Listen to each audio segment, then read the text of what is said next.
All right, so now moving on to item 8, the Capital Project Performance Report. Ruth, welcome to the table. Normal procedure, if you would like to make any introductory comments on the report and just lead us through what you've got to present to us, and then we'll take questions. Cool, thank you. Good morning, everyone.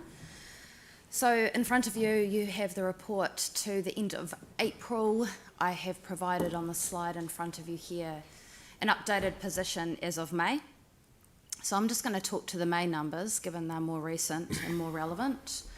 So if you can look up there on the top left, it is a little bit small, but essentially we're forecasting against our core program 358.4 against a budget of 377.1. So that's still sitting over a 90% delivery for core. So we measure our performance against the core. The core program is what we've committed to the city. That excludes the external funded projects, and it also excludes Parakiori and CMUA. In the bottom left there, you'll see the forecast against CMUA and Parakiori. That forecast is sitting at 50% of budget. So the high carry forward that you're seeing in the April report is mainly, predominantly because of the underspend against budget on those two projects. So the breakdown by key delivery units is there on the right-hand side. You'll see that Transport remain committed to delivering 100% of the core program. May's spend is on track based on forecast as well. We're doing excellently. Given the current position that we're in, based on what we've spent in June last year and based on our performance against forecasts this financial year, we're doing reasonably well to deliver on the forecast that you see there, core. So we've only got $60 million left to spend in June against the core program. Last year we spent $76 million in June. The Three Waters forecast has changed. I will have talked to you last month about some of the sharper tender prices that we've had in Three Waters. That's continued. So last month it was $9 million worth of savings across 35 contracts. This month it's $14.5 million across 41 contracts. So we continue to do reasonably well there.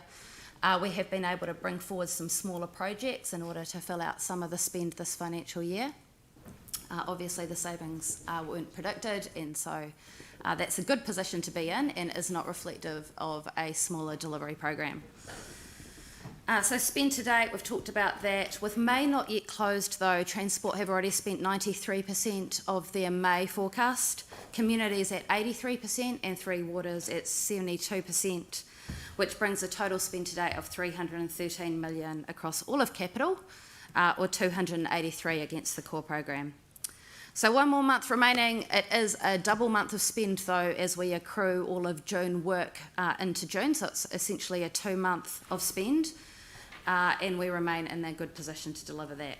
So I just want to ask Transport and Three Waters to kind of come and talk to you because they've got the biggest spend forecast in June. So first up, Lynette. So Transport is forecasting a remaining spend of $23.8 million. So this is as of May on the slide in front of you. And last financial year they spent $33 million, so an extra $10 million.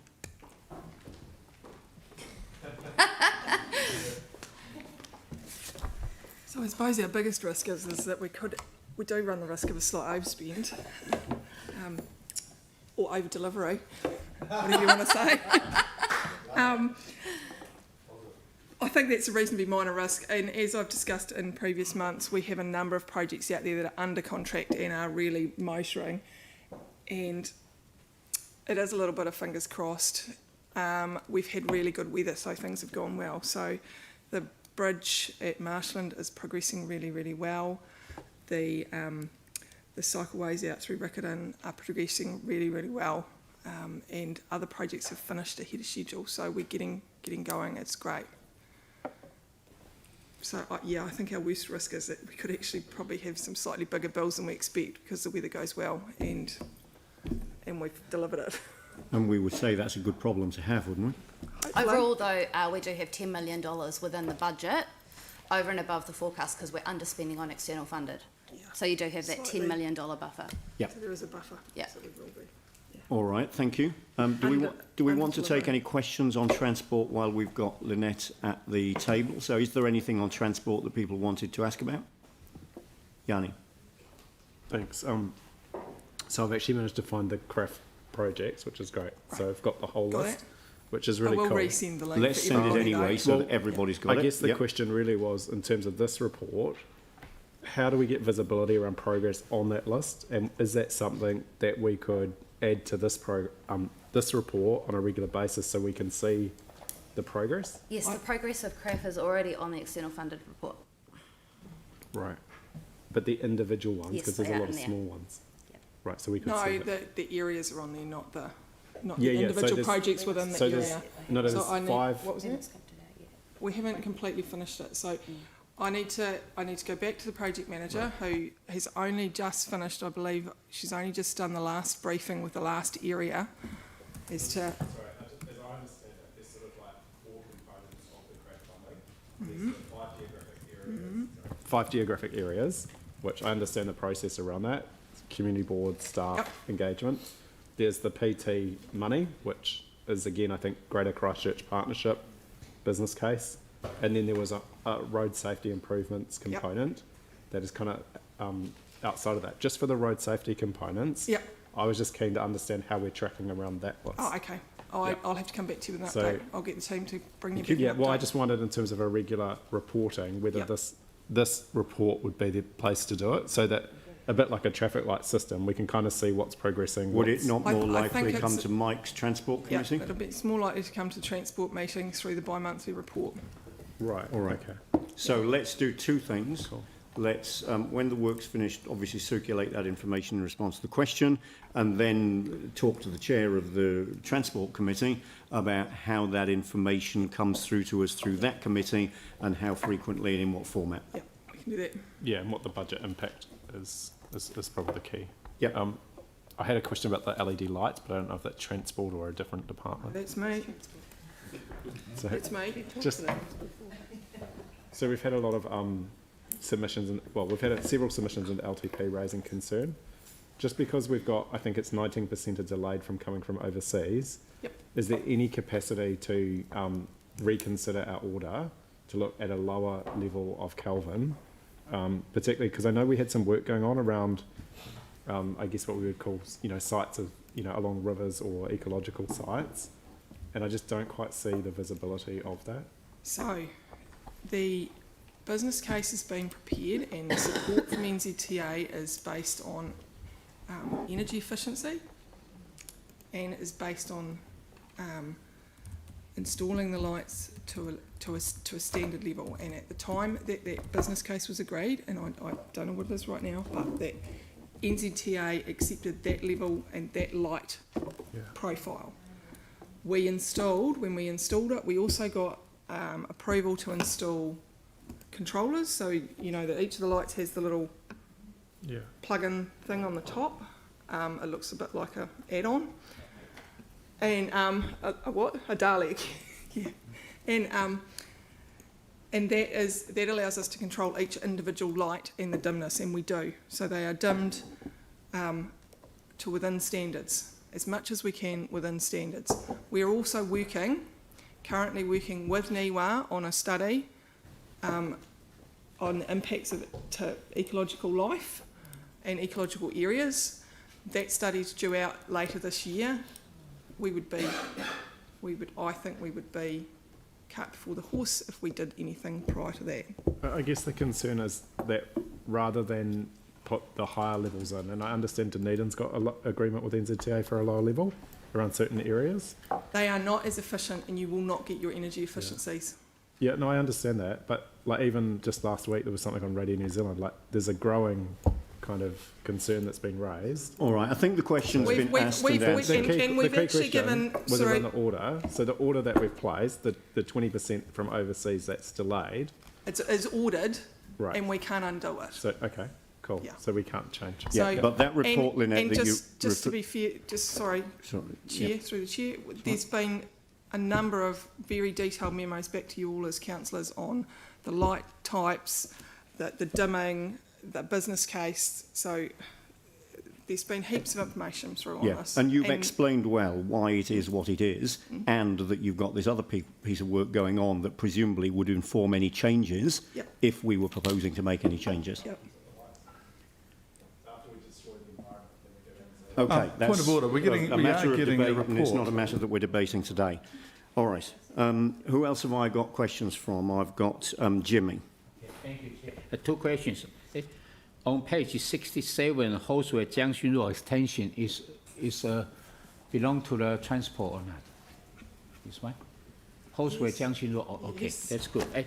But in here, because your forecast delivery date will be in May of next year, but here you still emphasize the risk is a red light, particular Kiwi Rail program works in tier to be confirmed. Whether will affect those the delivery date or not? They're all being On factored page into the 67. delivery date, but it is always a risk, and a large amount of Kiwi Rail's componentry has to come from overseas because we don't make the type of steel or componentry in this country. Yes. So there is always a risk, but it is a low risk now. Yeah, I know, but we are your just saying it's delivery there. date still focus on Yes, May we're of still next focusing year. on No delivering change, it no on time, amendment. no. No, okay. Second is major cycle route, South Express route on page 72. The section 1 from Templeton Jones Road to High this section. But I didn't see any the progress update, so I just want to know whether what's update status. The column of it's the all green. update status, no any There's update, no issues. It's all green. no update. But what's update compared to previous months? No any update. Well, Well, it's Oh, all, good. It's all on track for Okay. delivery. Okay, so here your April 22 is actually is completion date for detailed design or is for open? It's the delivery date for completion. It's open. Yes, and this is Delivery an date. exception-based report, so if Yes. there's an exception, you'll get a comment. Okay, thank So you. it's on track. On track. all right, thank you. Are there any further questions? Pauline, and good morning, welcome. Oh, thank you. Apologies for lateness. Kiwi Rail, any update? Any positive update on Kiwi Rail with the Northern Line, etc.? Any progress? Yes. No. Okay. Well, look, we're working really well with them. They've had some staff changes and some and to be fair to Kiwi Rail, their whole funding model's changing at the moment too because they're being funded through the NLTF in the next framework. But they're working really well with us. We had a PCG with them the other day. Senior PMO guys were down from Auckland. Everything seems to be progressing as quickly as we The can. relationships are good, and the relationships are but working you've well. still got the issue But with the crossings. They have a resourcing challenge, and it takes time to work through that. But we are working and progressing, and we are meeting every deadline they ask of us, and they are coming back with what they need, and we're moving forward. It just doesn't move forward as quickly as possibly we would all like, but they're working within the resource constraints they've got. They're trying to find ways to achieve the outcomes we want to achieve as well. Okay, and then if you do get If we get the stuck, green we'll light and the escalate it. funding, are they still insisting on doing the delivery? Or Yeah, they deliver on their network. okay, It's their network, they deliver on it. They've got that option. All right, thank you very much. Phil? Yeah, thanks, Lynette. Well, just talking about Jimmy's Horseshoe Junction Road extension, do we actually own that land that goes up to the railway? Is that all ours yet, or does that have... The land purchase is done for that project. So that's all done. Yep. And I'm just thinking of a way of spending some of your money. How can we do a lot of the work except the railway crossing? Is that sensible? Not really. No.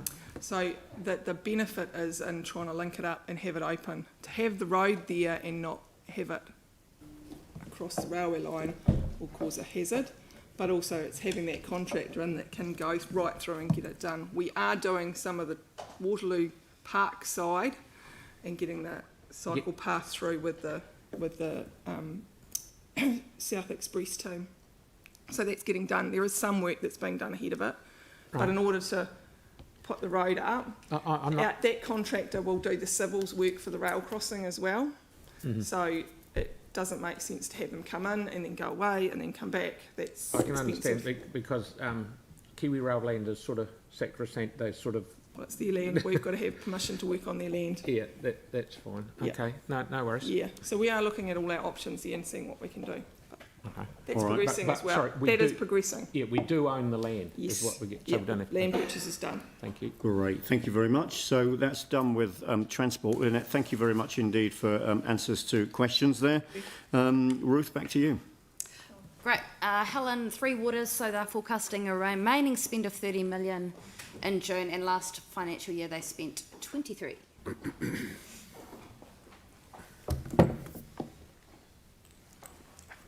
So one of the significant projects to be delivered in June is a land purchase. So that's just under 7 million. So that's one of the main things that will contribute to that higher than usual forecast for June.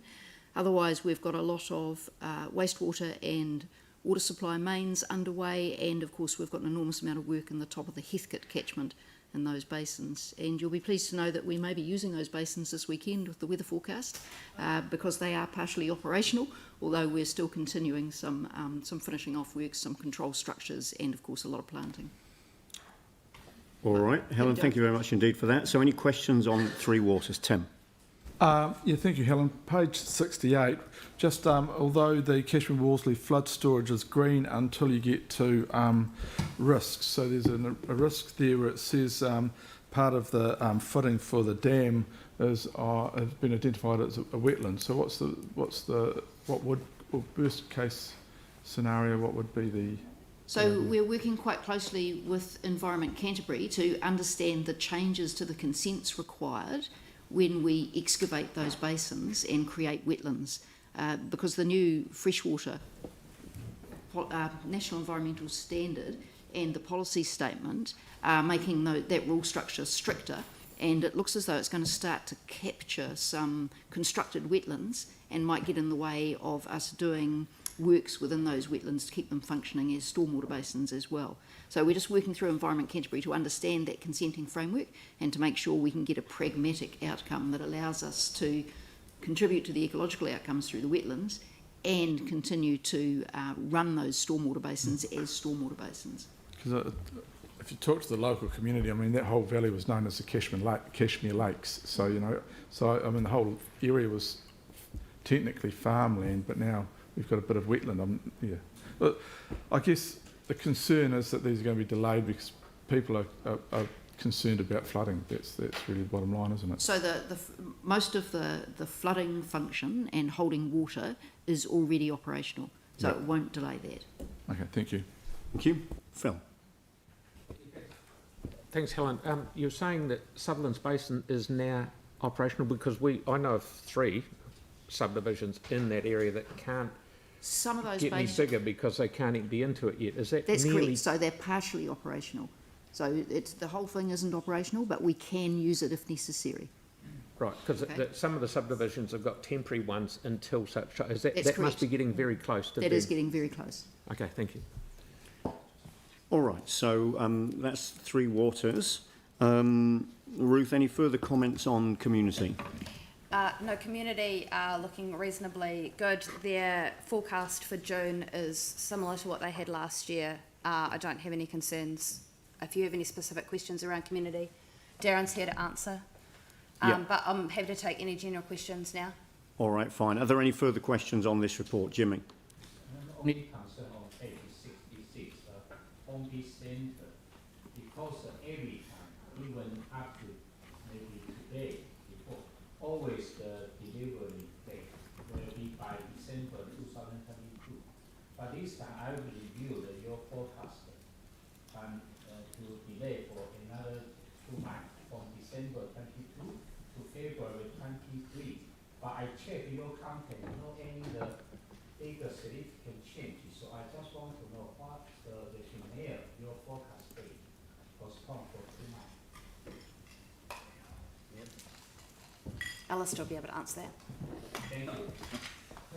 Alistair, good morning. Welcome to the table. Thank you. I won't be able to answer it, but I'll be able to give you I think what Peter, the project manager, is doing is good PM.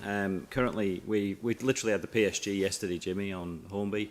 Everything's still projected for December 2022. What that date might indicate would be operational So we're a construction date is December 2022.